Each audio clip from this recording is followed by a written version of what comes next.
Live mula sa Fort Santo Domingo sa Santa Rosa, Laguna. May report si Julius Segovia. Julius?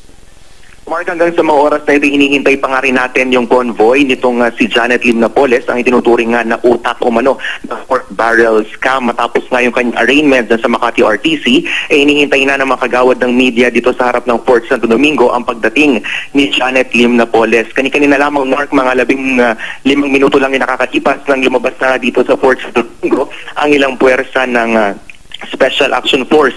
Actually, Mark, itong may ilang mga sasakyang nakapwesto dito sa Escanita papasok sa Pampanga nitong training center ng Special Action Force, pinapaalis nila dahil nga magiging mabilis yung daan nitong convoy pabalik dito sa loob ng Fort Santo Domingo. Kaya minarapat nitong ilang puwersa ng Special Action Force na paalisin na yung mga sasakyan na nakaparada dito sa may Escanita papasok nga ng compound ng Action Force. And muna, Mark, ang latest mula pa rin dito sa Santa Rosa, Laguna.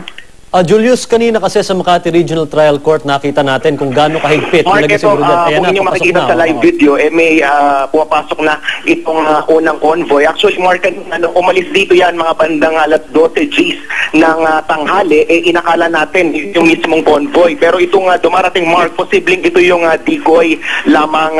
Hindi pa tayo tiyak kung dito talaga nga nakasakay itong negosyanteng si Janet Lim Napoles. Heavily tinted, Mark, itong sasakyan, kung inyo makikita, tuloy-tuloy ang pagpasok at naging mula nga doon sa puting coaster, nasundan ito ng isang black na pick-up at sinundan rin ng isang ambulansya.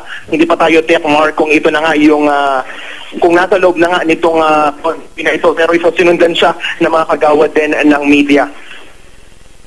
Sa mga oras na ito, Mark, mahigpit pa rin naman yung seguridad na ipinatutupad dito sa lahat ng Fort Santo Domingo, kung saan yan matapos makapasok ng convoy, hinarang na itong mga kasamahan natin sa trabaho, itong mga media, itong crew cab, hanggang dito na lamang sa bukana nga nitong Fort Santo Domingo. Yan ang latest mula rito. Balik sa'yo, Mark.